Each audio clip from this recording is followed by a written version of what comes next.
All right. Let's see if we are even live. Any early birds? Okay, so at least now we have one person in. Hello, can you guys hear me?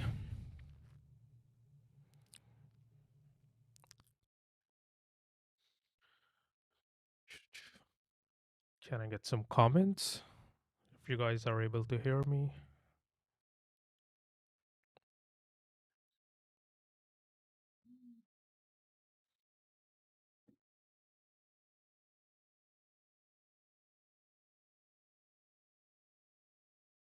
Hello.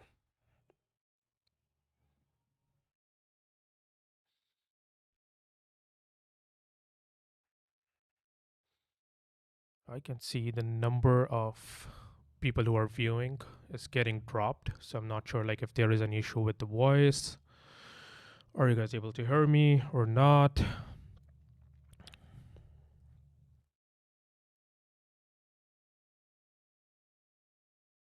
Okay, nice. Thank you so much for confirming that. All right, let me also tweet that we are live right now. Let's get rid of it.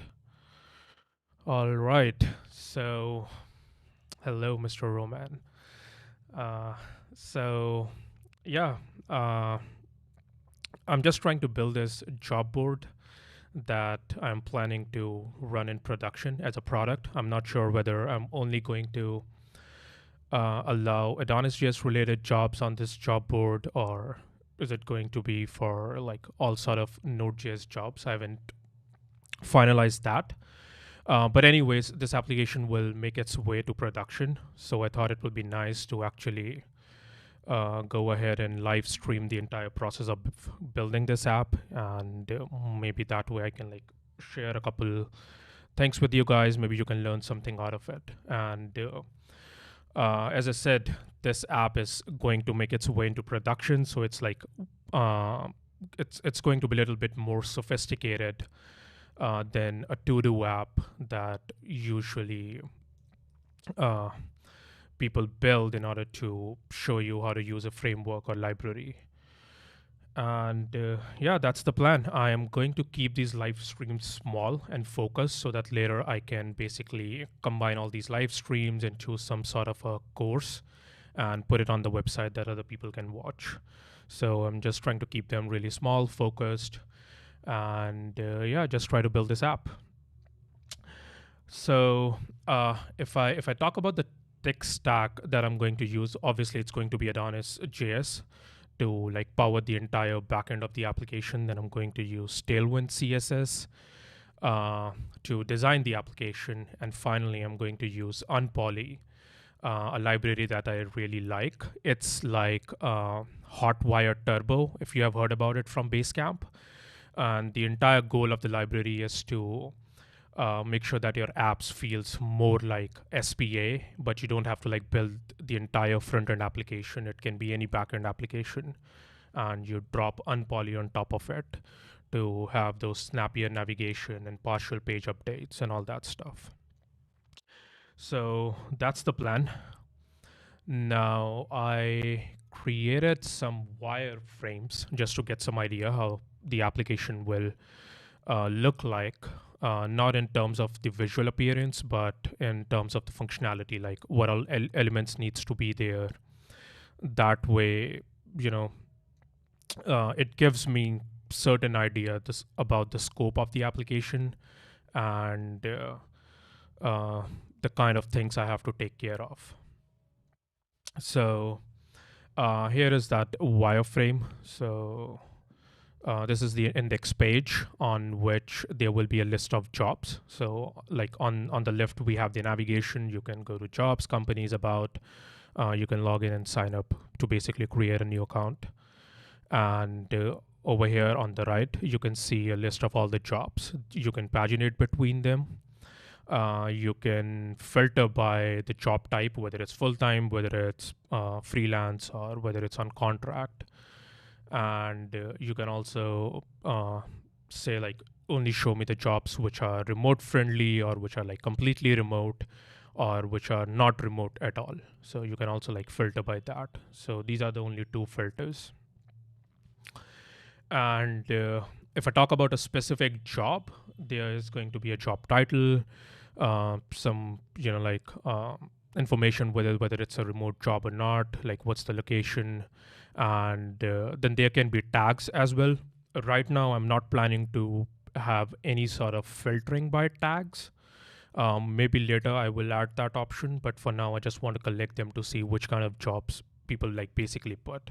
So a tag can be like AdonisJS, or it can be just Node, and then people can use tags like we also want the person to know React. So basically these are like technologies or technical skills someone should have for the job, and here will go the company logo.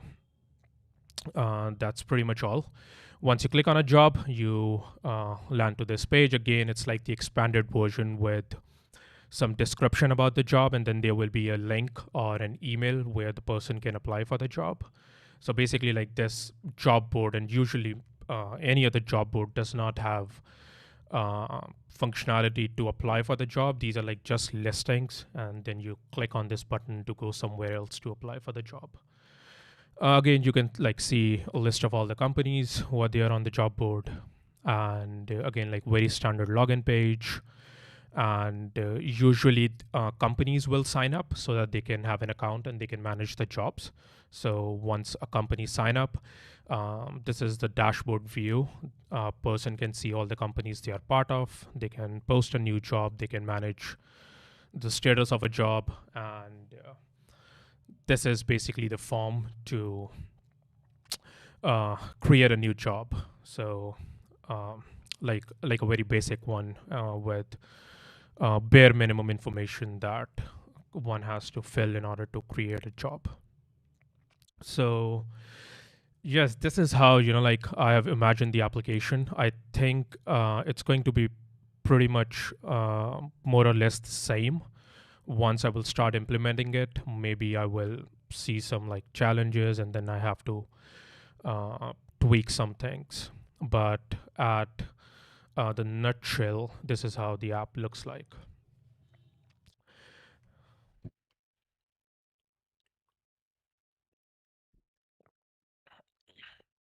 All right.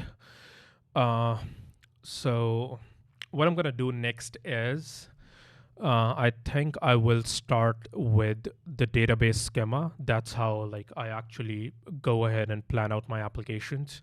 That I try to like put the entire database schema, and from there on, like I get some idea about the flow of the application. Now, in order to draw the application schema, I'm going to use this app called Draw SQL. This is just to have like some visual playground to basically create the tables and see how they are looking and tweak them.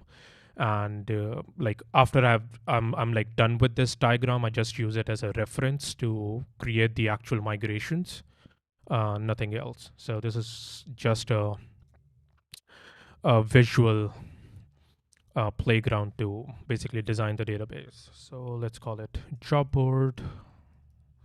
We'll say PostgreSQL. Ideally, I'm not going to do anything with this, but anyways.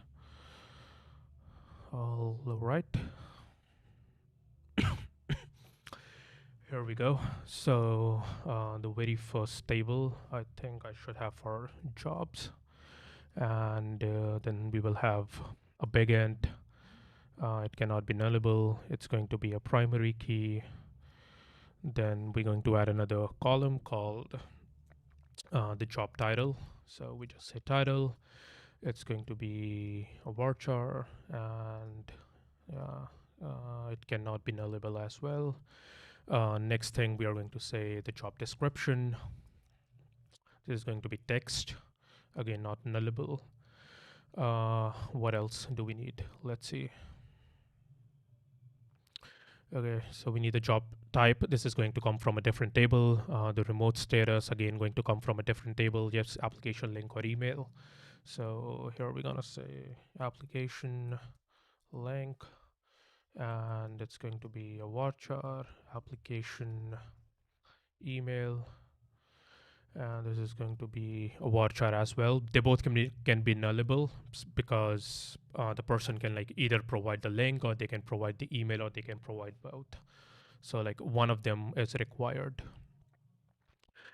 Job location, it's going to be a free text column. Like I'm not going to list any sort of countries, because usually I've noticed companies go with very, I would say, vague descriptions of the job location. At times they will like enter some company name. At times they want like people to be in the same time zone.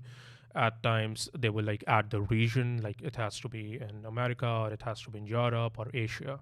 So the location is going to be a plain text. I think varchar should be fine. What else do we need? Tags, again, it's going to be a separate table. I think this is all we need.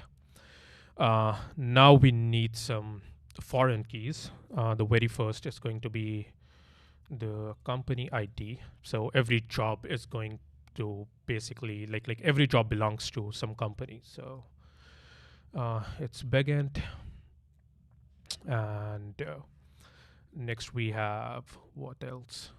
Job type ID. So let's say job type ID. Again, it's going to be a backend. Then another column that's going to be remote status ID. Again, a backend. And yeah, I think that's pretty much all we need. So let's remove that. So this is how our basic jobs table look like. Now let's create another one for companies. Companies and ID, that's going to be backend again. The name of the company, varchar, then some description about the company. I'm not sure if I'm going to ask for it or not, but anyways, let's have it for now. Hey, hi, hello.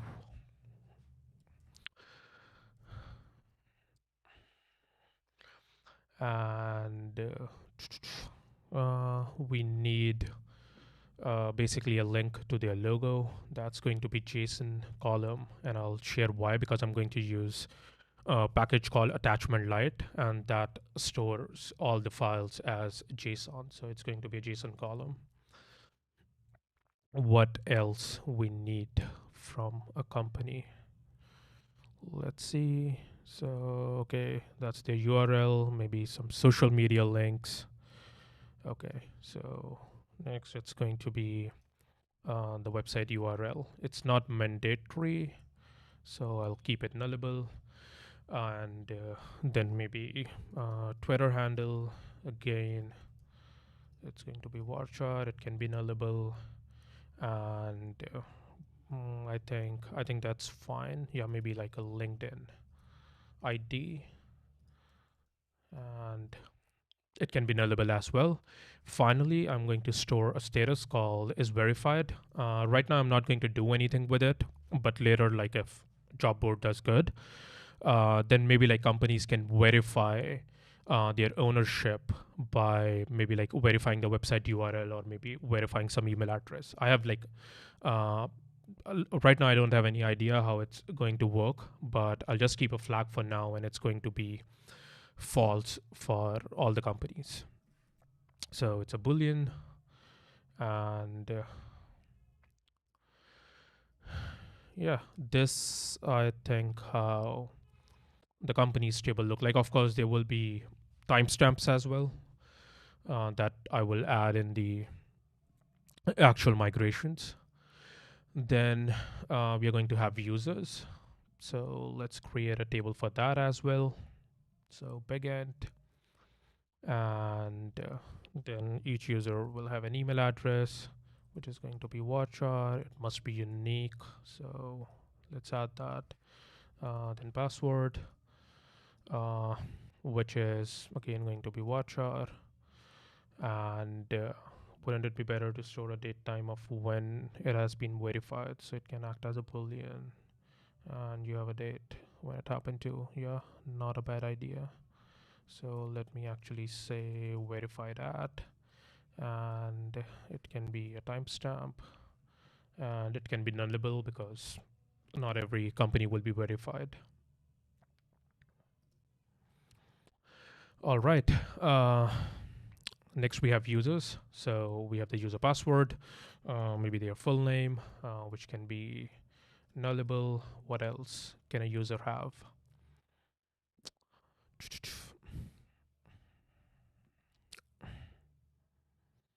Yeah, I think this is all we really need. Like, someone should be able to log in with an email address by entering their password, then they can have their full name. Maybe we can store the avatar as well, just to have, a complete profile. And then I'm going to like make a relationship between companies and users using a pivot table, because user accounts can also exist without being linked to a company. So I will do that as well. But very first, when it comes to verifying the email addresses, I go with a separate table. So let me create this table first. Email verification tokens, and then I'll explain why I do this. It's going to be big int, and it's going to be email. Again, that's varchar, and email. And here we're gonna say verification token, and that's going to be varchar. And then we will just have some basic timestamps, and once the email has been verified, we will just like get rid of this row altogether. So let me share why I store the email addresses in a different table. Very first, we need one more column, big int. So from to which user this email ID belongs to. So usually I've seen like in a lot of applications that users table is like the primary source of the email address. So let's say if someone sign up to your application, you create a new user account, you store the email address, maybe then you have like some column to store the verification token that they can use to verify their email. And once they do that, you activate their account. So everything is fine up to this, I would say, level. But the issue happens when someone tries to update their email address. So what usually people do is they will run a query by saying, okay, update the users table and update the email address to the new email address someone has provided, and they remove the old email address. Now, if you fundamentally look at it, you got one unverified email address and you replaced a verified email address with it. And if by any chance there was a typo in that email address and the person gets logged out from their account, now they cannot log in again, because their actual email address, the one which was before updating, is not in the database anymore. The new one has some typo, and they of course like they don't remember the typo, and now they cannot log in without getting in touch with someone from the support. So usually it's nice to keep all the unverified emails in a separate location, and only after an email has been verified, you replace an existing verified email with this new one. If your application allows a user to have multiple email addresses, then you can just have like a user emails table. In my case, I don't want to do that. That's the reason I have created this email verification tokens table, where all the unverified email goes. And maybe what you can do is like every week clean up all the emails which haven't been verified yet. All right, so this is where the email verification token goes. I'm going to do the same thing for password reset token. So every time someone wants to reset their password, we will have a separate table for that as well. And here we are going to say user ID, that's big int, And here we're gonna say reset token. That's going to be a varchar. I think that's all we need.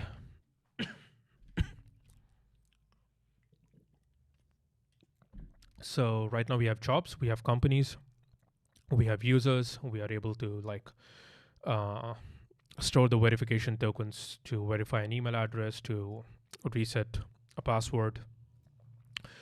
Next we need is a relationship between user and company. So I'm going to say company user. Okay, and here we're going to add a new column called user ID. It's going to be a big int and a foreign key. This is going to be the company ID. And a big int again.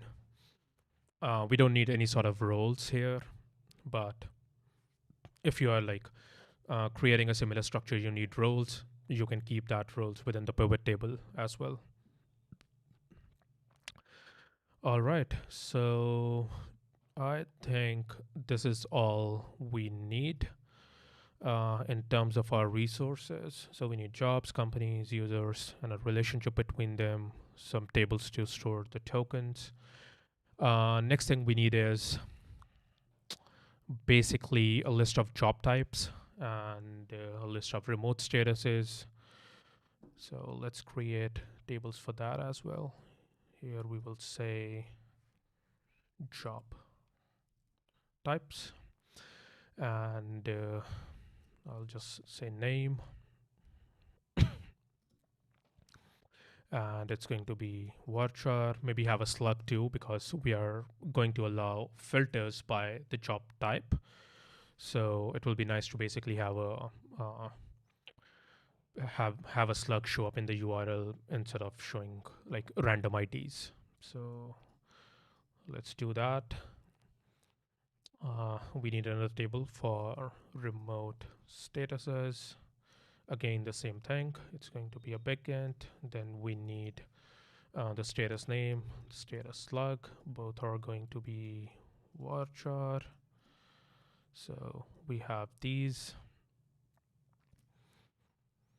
Hello,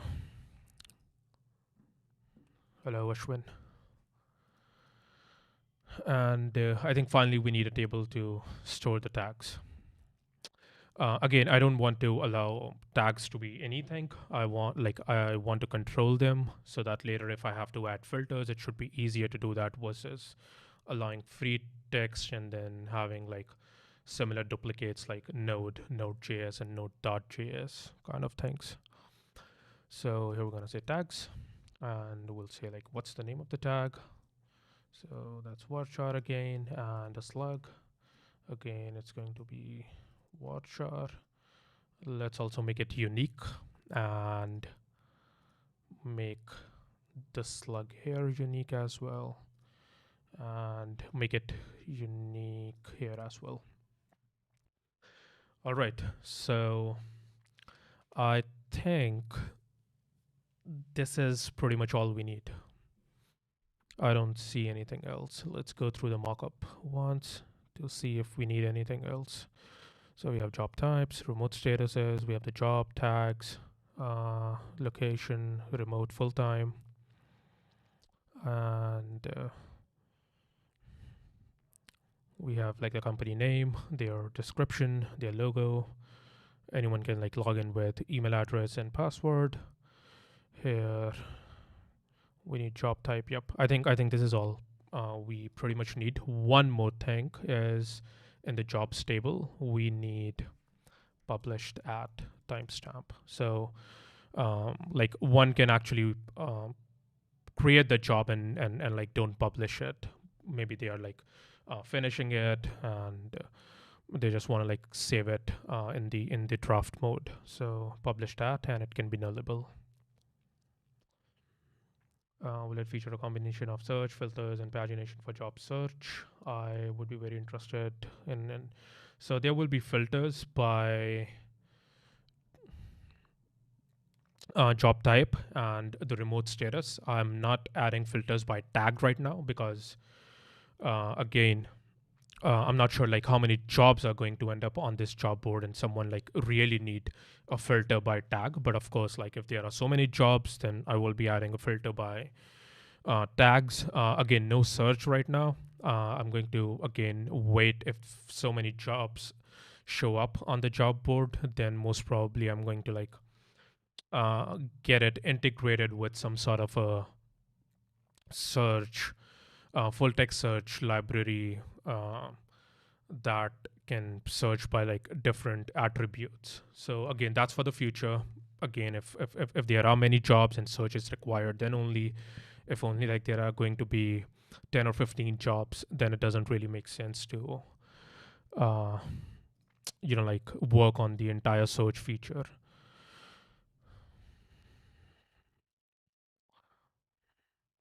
So thanks for all your work on Adonis and the core team members too. Adonis is a pleasure to use. I guess it's the only fully featured TypeScript node framework. Have not seen any other yet. Yeah, neither me. But again, I can be biased. So, all right. I think I am good with the database structure for now. And if, of course, like if anything is required, we can always come back and we can add what other tables will I have to create if I'm implementing OAuth, like login with Google or Facebook. I will be adding that. Again, you don't have to like add many tables. All you really have to do is you have to make password optional. You know what? In fact, do it. So I'm going to make password nullable, and then we're gonna say OAuth provider. And for now, I'm going to say watch out, it's nullable, and OAuth provider token, or we can say like access token, I think. I don't think we really will need the access token after like just creating the user account. Usually you store the access token if you want to use that social provider to fetch anything else. So let's say if you want to log in someone with Twitter and later you also want to use that access token to like pull in their tweets or anything, we don't want to do it. We just want it for like social verification. So I think we don't need this column. So let's get rid of it. So only thing we need is we need to like make the password optional so that anyone can like have an account without having a password, and just keep the provider using which someone authenticated. Now, this is important because let's say someone have an account with let's say Twitter with an email address. They log in, you just store their email address and you let them log in. They don't have a GitHub account. Someone creates a GitHub account with their email address. They come to your application and authenticate with GitHub. Now they have access to their actual account because you haven't matched the providers. You just looked for the email address. So it's really important to also store the provider you used for the first time when you created their account and only allow it with that provider. So yes, I think we also need the provider ID to match the user, right? I'm not sure what this provider ID is going to be. I'm just storing like the provider name. Like in my case, OAuth provider is like either going to be Twitter or it's going to be Google or going to be GitHub, and I'm just going to match that. Email password can also be treated as provider in this case, right? Yeah, so either like you have to enter the email address or password, or you have to authenticate using that provider, if I get it right, if that's what you are asking.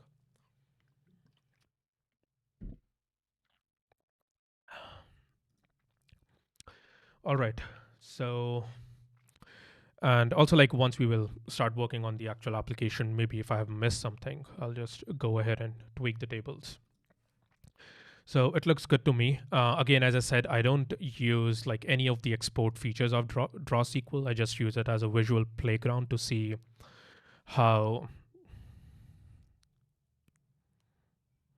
the idea of the user in the provider system, since the auth will give you back the ID of the user.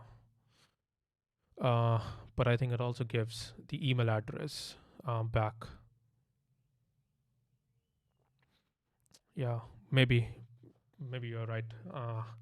We can like talk about it more. For now, I'm not like seeing how the user ID is going to help, but anyways, once we will like start working on it, we will have more idea what all we need. So coming back to the application, uh, as I said, I just use like draw SQL as a visual playground to see like which tables I need and just brainstorm a little bit. I don't export anything from here. I just create my migrations manually by hand. So I think we can start doing that. So let me create a new app, npm init AdonisJS app at the rate latest. Let's call it job board. It's going to be a web job board. Yes, I want to set up ESLint prettier, also Webpack Encore.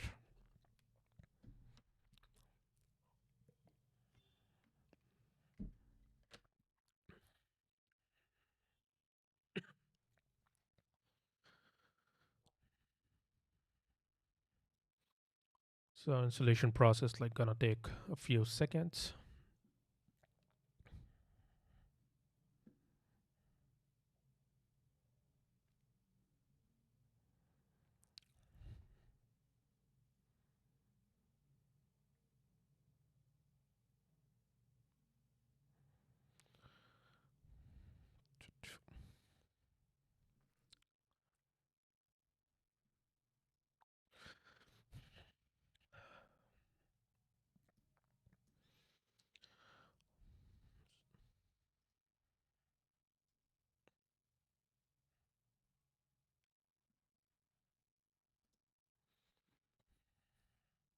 I also like don't have any design for the application right now, but I'll like try to come up with something by the next stream so that like we are not wasting our time on just like finalizing the colors and all that stuff. I'll try to like put up something together for maybe just like one page.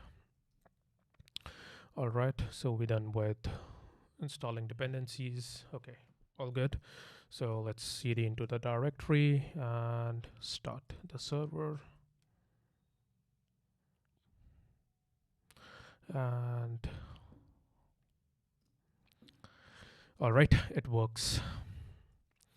Let me also install Lucid. That's the ORM we are going to use. How to keep your desktop so clean? Yeah, I keep my desktop, my emails, everything clean. Have an OCD on that front. Let's configure Lucid.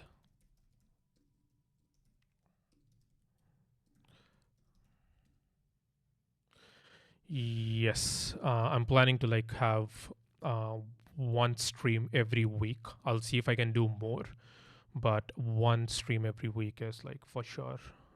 Like that's the plan. All right, in the terminal, and let's open our project in the editor and validate these environment variables. Now, you don't have to validate your environment variables. I do it because if anything is missing in the environment variables when I'm trying to run my application, it gives me like nice errors versus something breaking in the middle of the application with an error like this value is undefined and you have no idea like why that value is undefined. So it's usually a good practice to validate them and not even like run the application when any of these are missing. So let's say if I remove this and I try to run the application, watch. So it gives me the error like the PG user is missing versus failing the authentication at the database level and me getting like mad why I'm not able to authenticate with the database. So let's add it back. Let me also grab the auth package. So auth.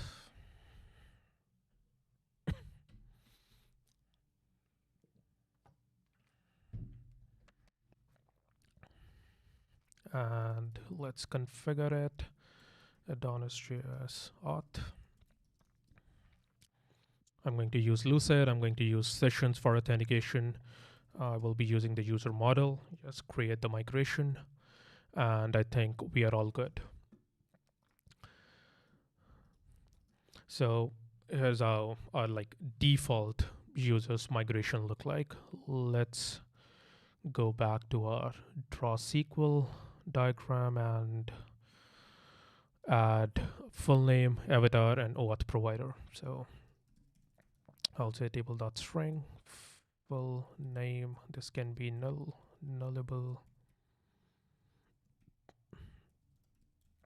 Table.json avatar, and this can be nullable as well. Table.string OAuth provider, and this can be nullable. Also, we are going to make the password nullable. Let's move this here to the bottom. I think that's all we need with our users table. We have the ID, we have email address, and let's make it big increments. Password, full name, avatar, OAuth provider. Again, it doesn't really matter. Like, I don't think I'm gonna get that many users that the JavaScript integer will run out of mode numbers. But anyways, usually I go with big increments in all of my applications. So the next thing is, let's create a table and a model for company. So make model like creates the model, -m creates the migration as well. So let's make it big increments, not nullable. And then we're gonna have the company name, cannot be nullable again. Let's see what else we need. We need a description, logo, website URL. So table.text description,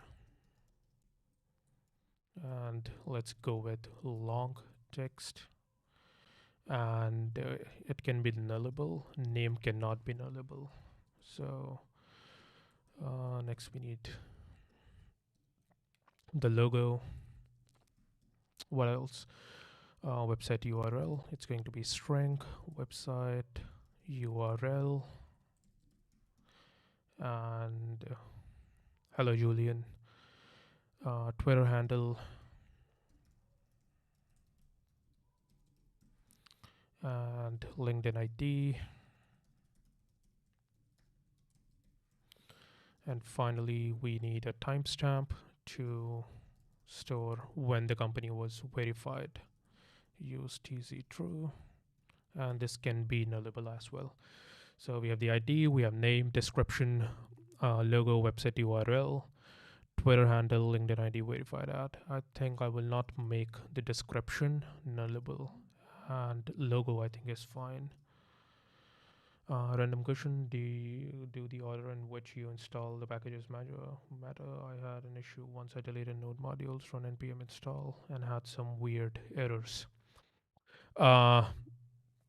With some packages, yes, it does matter, because if there is a peer dependency, then that peer dependency needs to be in the place before npm can install that actual dependency. So with Lucid and Auth, I think Auth has a peer dependency on Lucid. So npm will like refuse to install Auth if Lucid is not there.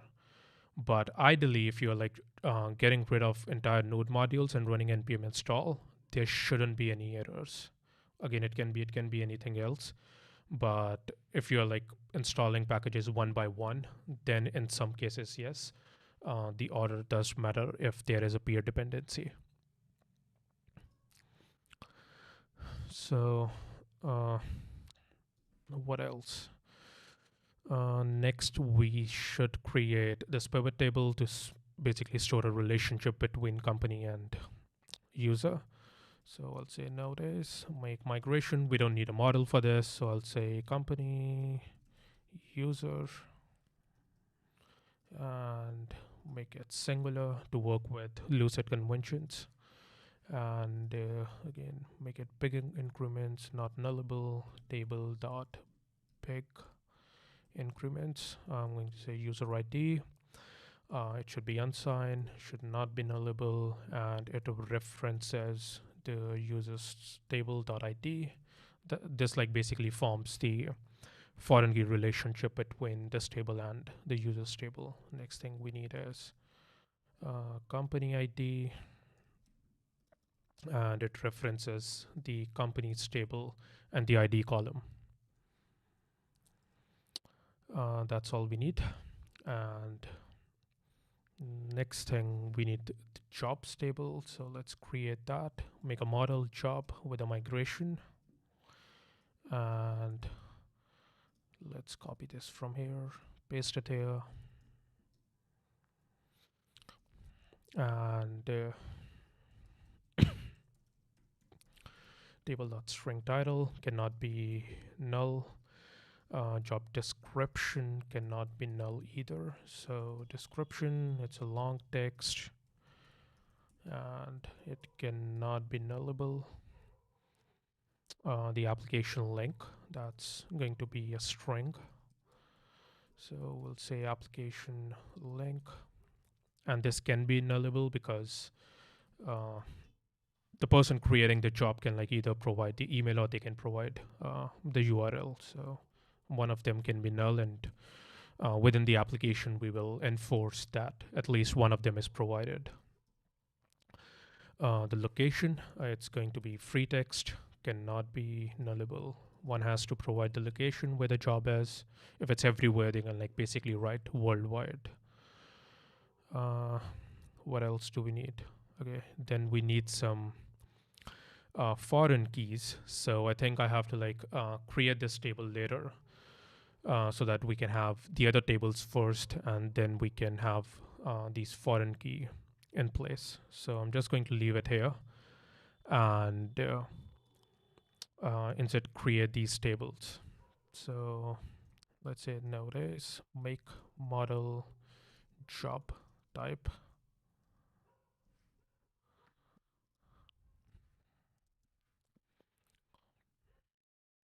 big increments.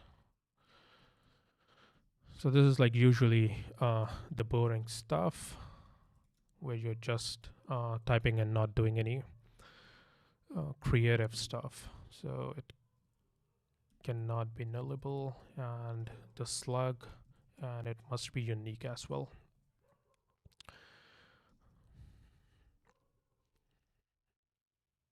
Next, we need remote status.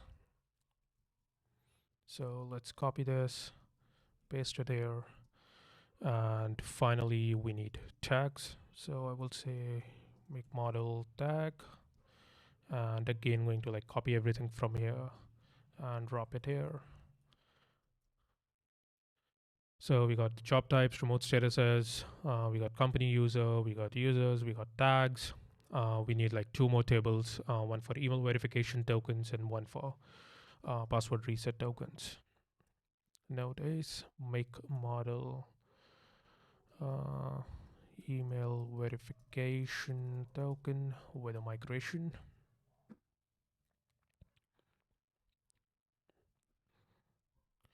And again, big increments, not nullable. Then we need big integer user ID that is unsigned, is not nullable, and it references the user's table and the ID column. And what else we need? We need email and we need verification token. Okay, so let's say string email. Again, it should be unique and not nullable. And then we need the verification token. Again, not nullable, and again, it should be unique. We don't want like two people to verify their email addresses using the same token. So it should be unique as well. Next, we need password reset token. And let's copy some things from here. So I'll copy this. and user ID is fine. Here we are going to say just change this to reset token. Yeah, that's all we need. And finally, I have to like move this jobs table to the bottom. There are a couple of ways you can do it. Like either you can remove this migration altogether because we haven't executed it yet, or like manually change the timestamp. So what I'm gonna do, I'm just gonna remove this and create a new migration. Make migration jobs. All right, and copy paste that here. Now, after the location, we need the company ID. So big integer company ID. You have a typo in reset. Where is that? Oh my goodness. Yeah, you're right. Password reset tokens. Let me change it here. The file name does not matter, but anyways, we can change it.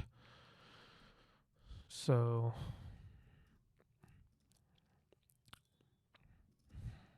unsigned, not nullable, references, companies.id, and I keep my foreign keys like out here on the top. Next thing we need is job type ID. So we'll say job type ID. It references the job. And next we need is the remote status ID. Here we'll say remote statuses and ID. I think that what the table name is. Yep. And finally, we need a timestamp to store when the job was published. So publish that, and it can be nullable. I think we are all good with the database tables. This is pretty much all we need. Let's try to run the migration and see what happens. Very first, let me change this. And I will say job board. Let me open table plus and basically like create this database.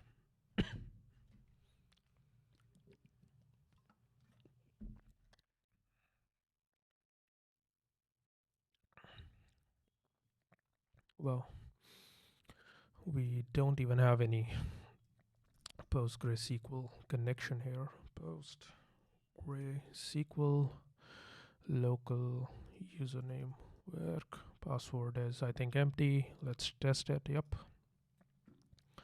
And let me create a new database. And now let's run migrations. Notice migration run.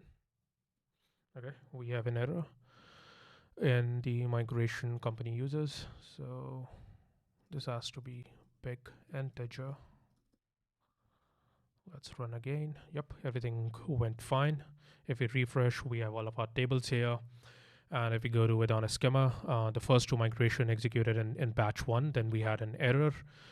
So then we have to like rerun the migrations. So they are in like batch two, which is fine. Now we have all the database tables in place. And next thing we need to do is basically define these columns on the models, which is again not really fun. And finally, maybe we can start with some design, which I think I will try to do in the next stream, to have like some base in place before actually designing the app. So meanwhile, let's do some boring stuff and add columns here. So I'll say public, and full name can be null as well. So if you go to our users table, we have email, password, full name. Then we have avatar. Here I'm going to use a package called attachment light. So let's actually go to the repo. So this is the package I'm going to use to basically manage the files or any sort of attachment related to any model. And all we really need to do is like use this decorator, and then we can assign files to this property, and persistence and everything is like automatically taken care of. So let's grab this package as well.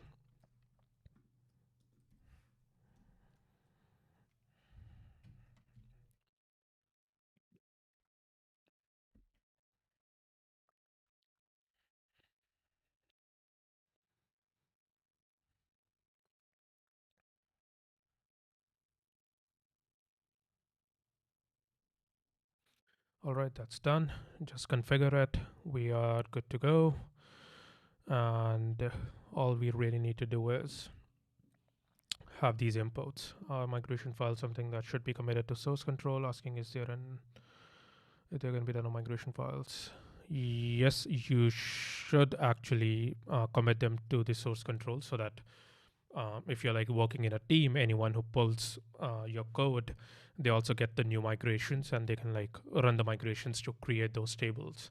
And also in production, you should be like creating tables using migrations. So in fact, it is recommended to always commit them.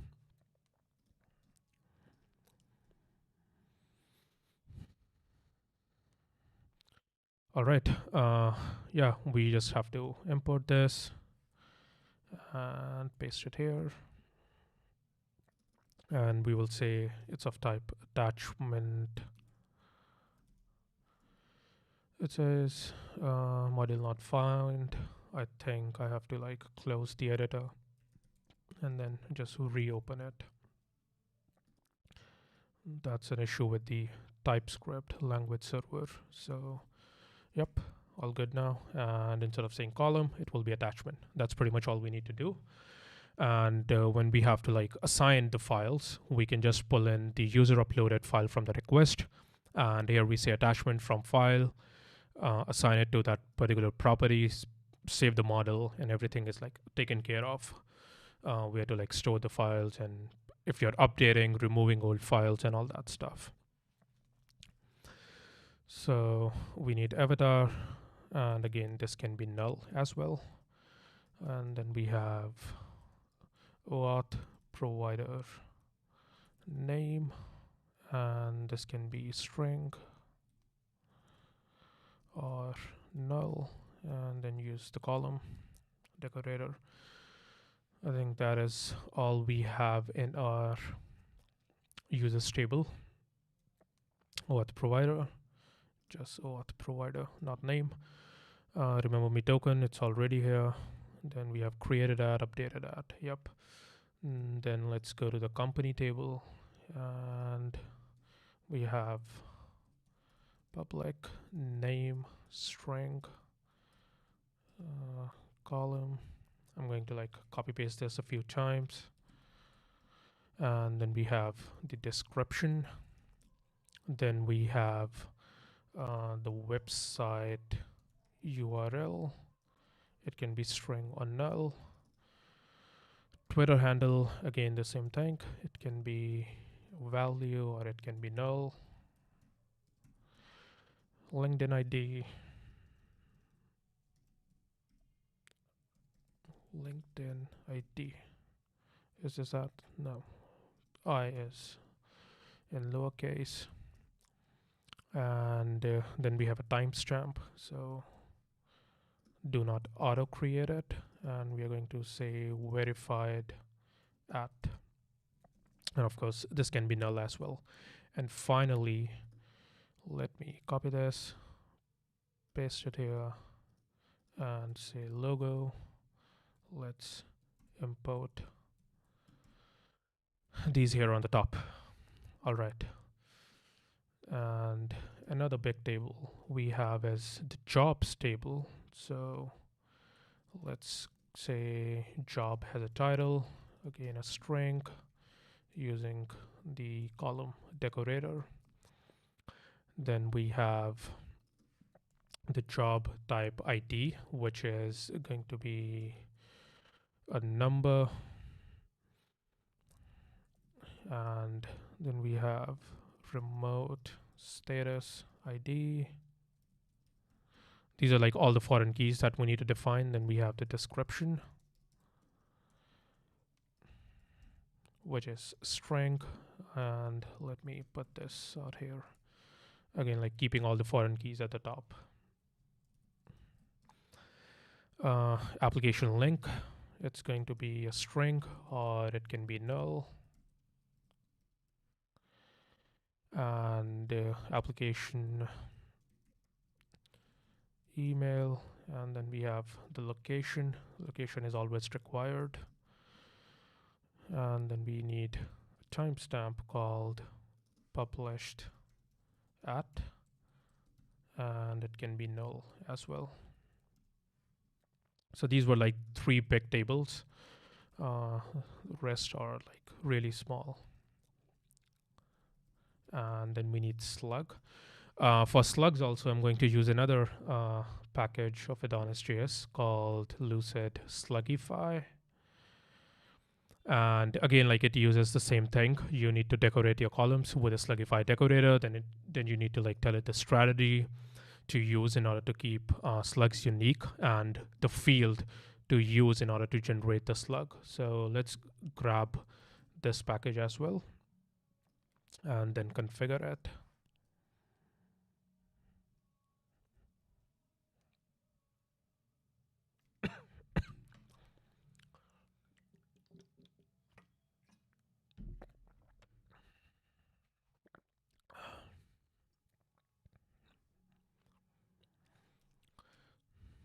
All right, so we are done.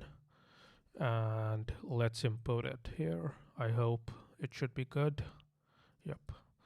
And it's a string, and I'm going to say slugify. Strategy is going to be db increment, and the fields I'm going to use is just the name. Now the strategy basically defines how we are going to keep the slugs unique. The db increment strategy means if there is already a duplicate slug in the database, it will like just put a counter at the end of it. So let's say if you have a slug called hello world, you create another thing that is going to end up with the slug hello world. The db increment strategy will basically like put 1, and if next time there is hello world again, it's going to put like 2. And yeah, that's pretty much how it works. So after job, we need this. Let's import it. And the next thing we need is our tags. Again, let's import it. And so we have the user stable tag, remote status, password. Okay, I need to fix the typo here and here as well. And if we come here, we need the user ID, and then we need the reset token.